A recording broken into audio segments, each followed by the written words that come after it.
Prabhuji, should I start? Yes, Mataji, sorry. Hare Krishna. Hare Krishna. Om Namo Vishnu Padaya Krishna Prishtaya Pujane Shrimate Jayapataka Swami Iti Namine Namacharya Pitaya Nitiki Pripadane Gorkata Damdaya Nagar Gramne Tarne. Om Namo Vishnu Padaya Krishna Prishtaya Bhutale Bhakti Vedanta Swami Iti Namine Namaste Saraswati Deve Gauravani Prashadne Nirvishesha Shunyavadi Bhashe Tesha Tarne. Jai Shri Krishna Chaitanya Prabhu Nityananda Shri Advait Gadadara Shivasadi Gauravakta Vrinda. Hare Krishna, Krishna Krishna, Hare Hare, Hare Ram, Ram Ram, Hare Hare. Seeking the blessing of Jagannath Baldev Subhadra, Gaurangi Bangalore Ishwara, Lakshmi Narsimha, Gaur Nitai, Chhat Goswami, and the Guru Parampara. Well, yesterday Sridhar Prabhu has so wonderfully explained. He's left no stone unturned to tell us what the yoga is, Karam Yoga, Jnana Yoga, and Bhakti Yoga. Okay, all of you tasted the famous vada pav? What is the tastiest part in it? The buttered piece, 2 pieces of the pav, or the vada? Well, I'll ask for you. You can give me the answer at the end of the class. We are doing chapter 7 today. The knowledge of the absolute. Shri Bhagavana Vacha Mai Ashakta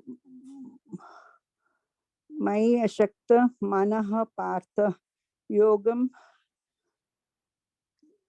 Yunjana Mad Ashraya Asamma Yami Samagramam Yatha Jnanasya Tad Dhruno.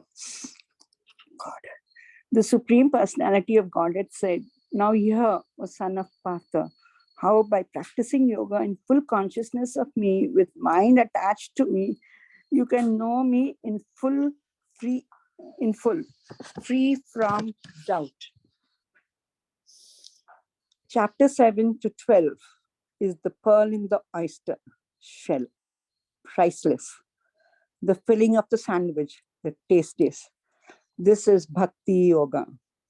So Krishna now vividly speaks about Bhakti Yoga.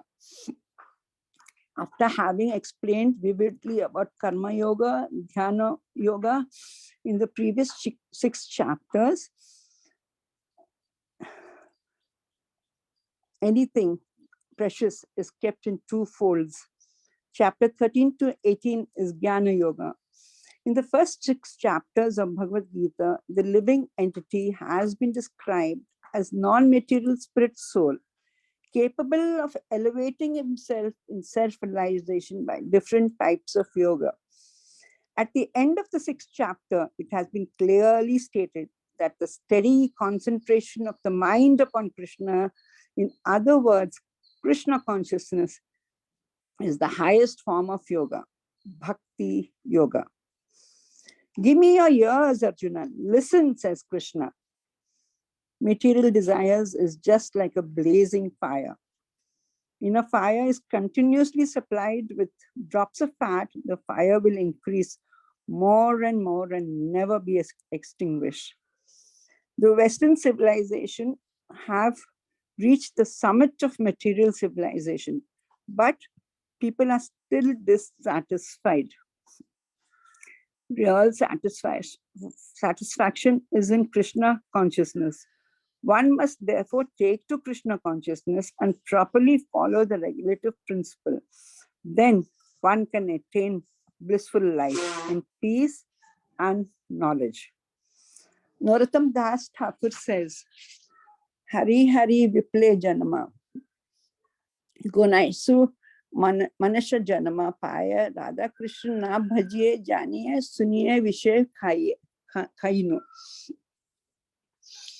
The body of a human being is extremely valuable because in this body, one can understand the instructions of Krishna and attain the ultimate destination of the living entity. The living entity is within the material world to fulfill the mission of going back home, back to Godhead. Maharaja Amrish gave up all his attachment to household affairs, wives, children, friends, relatives, to the best of powerful elephants, to beautiful chariots, carts, horses, and inexhaustible jewels, and to ornaments, garments, and inexhaustible treasury. He gave up attachment to all this, regarding this as temporary and material. Material possessions can be accepted as far as they are used in the devotional of service. Anakulyena Krishna Nushi Lonama. This is the effect of Bhakti Yoga. Maya Sakta Manaha Partha Yogam Yunjan Madh Arshaya. This indicates that one should execute devotional service under the guidance of a devotee or directly under the guidance of the Supreme Personality of Godhead. It is not possible, however, to train oneself with the guidance from without the guidance from the spiritual master. When a devotee has achieved the position of rendering transcendental loving service to the Lord through the mercy of Lord Chaitanya, he thinks the impersonal Brahman to be no better than hell, and he regards material happiness in heavenly planets to be a will of the wisp. As far as perfection in mystic power is concerned, a devotee compares it to a venomous snake with no teeth. A mystic yogi is especially concerned with controlling the senses. Shabrimuni meditated underwater, controlling his senses, got disturbed by seeing fishes in mating. But because the senses of our devotees are engaged in the service of the Lord, Hirikeshana, Hirikesha Sevana, Bhakti Uchaite, there is no need for separate control of the senses, as the devotees' senses are all engaged in the service of the Lord. A devotee's senses are not attracted by material enjoyment. The difference between the spiritual world and the material world is the mentality of service.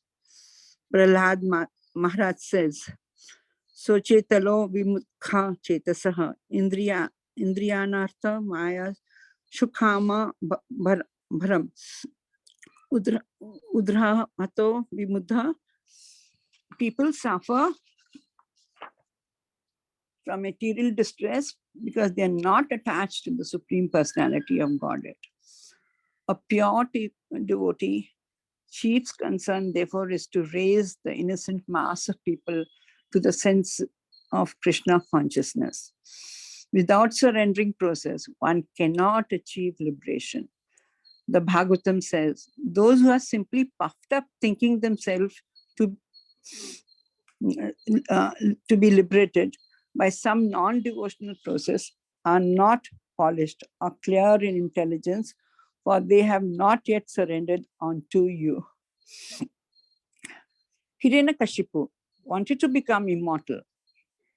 He wanted not to be conquered by anybody, not to be attacked by old age and disease. With this desire, he did severe austerity and meditation, not on the lotus feet of the Lord, Supreme Personality of Godhead, but on Brahma.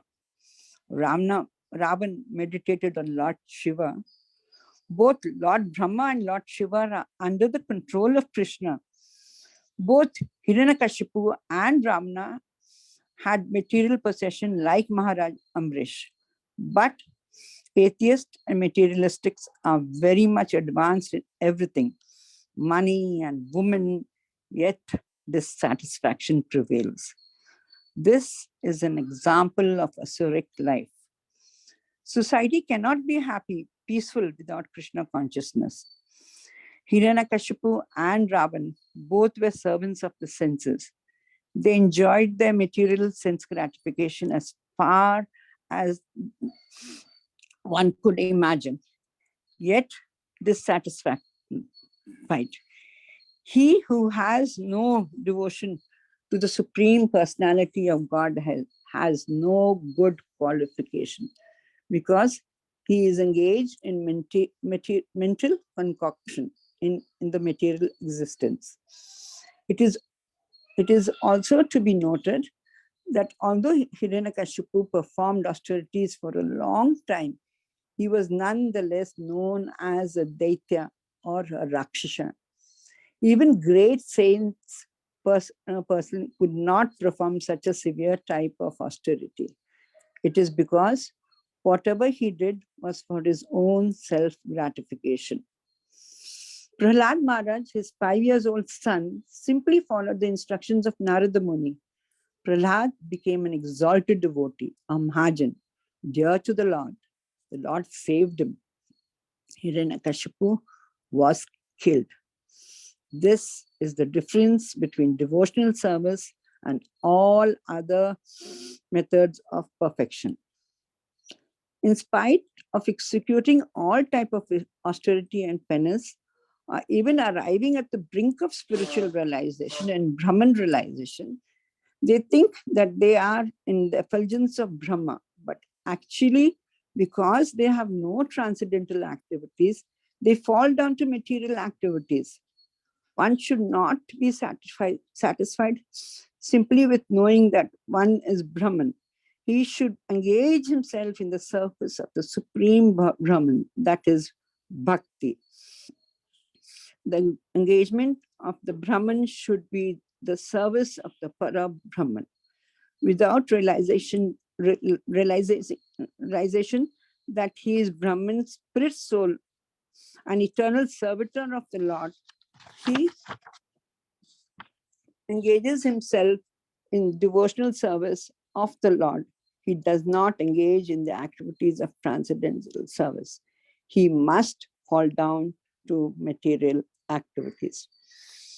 Devotional service cannot be performed blindly due to material emotions or mental concoction. Development in Krishna consciousness is exhibited by proportionate material detachment or vairagya. If one does not separate himself from material enjoyment, it is to be understood that he is not advancing in Krishna consciousness. Renunciation in Krishna consciousness is so strong that it cannot be deviated to any attractive illusion. Chanting the holy name cleanses the heart. Dhruv Maharaj wanted a kingdom bigger than the father.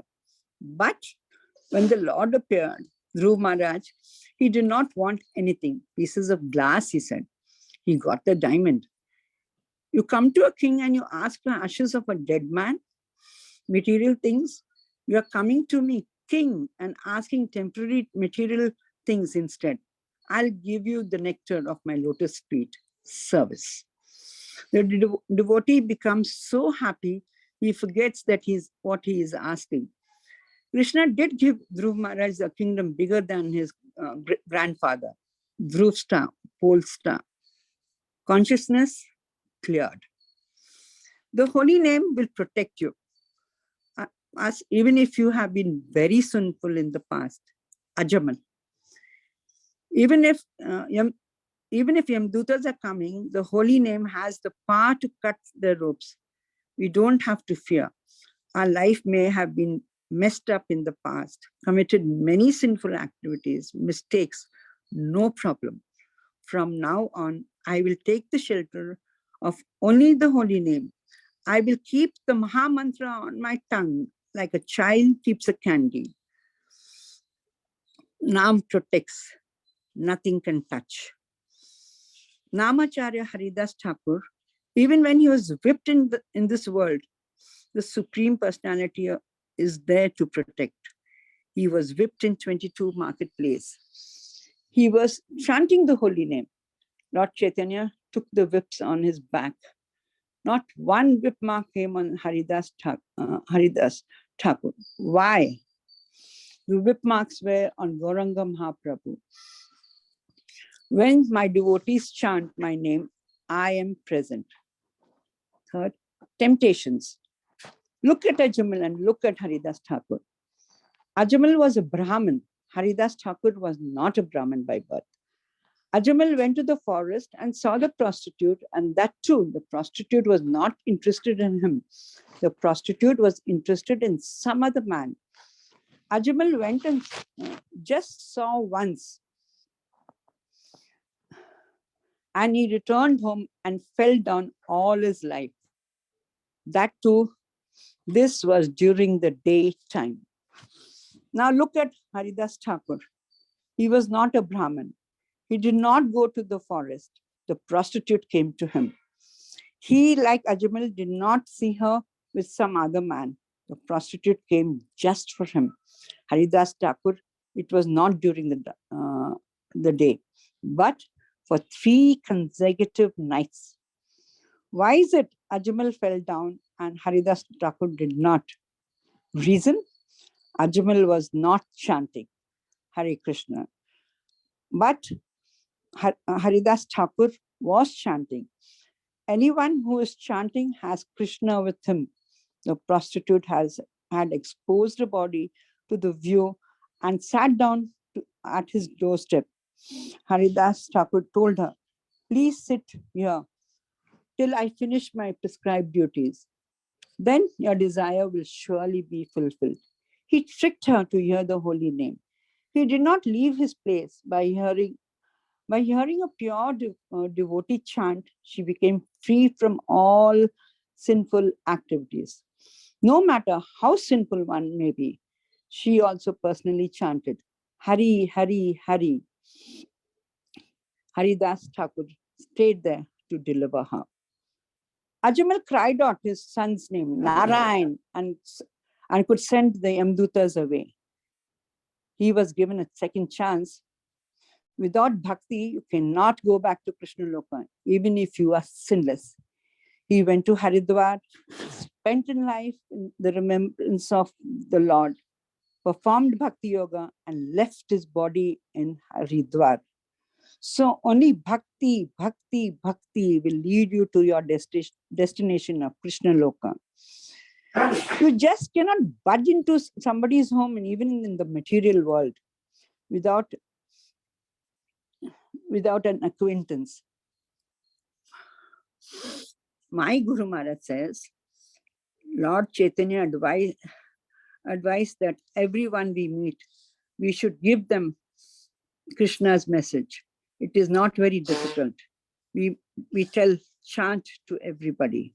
Man mana bhava mad bhakto mad yaji mam namaskrute. Bhagavad Gita, the 34th shlok. Be Krishna's devotee. Worship Krishna. Surrender to Krishna. Be his devotee. So that is the message of Krishna. And then he promises that if you surrender to him, he will protect you. Krishna consciousness is the highest form of all yoga. On concentrating one's mind on Krishna, one is able to know the absolute truth completely. Impersonal Brahma Jyoti or localized Brahma realization is not perfect knowledge of the absolute truth because it is partial. Different types of yoga are stepping stones on the path of Krishna consciousness. One who takes directly to Krishna consciousness automatically knows about the Brahma Jyoti and the Paramatma in full. Srila Prabhupada says, Lord has sent the rope of bhakti to pull all the conditional soul suffering in the well of illusion. Hold firmly.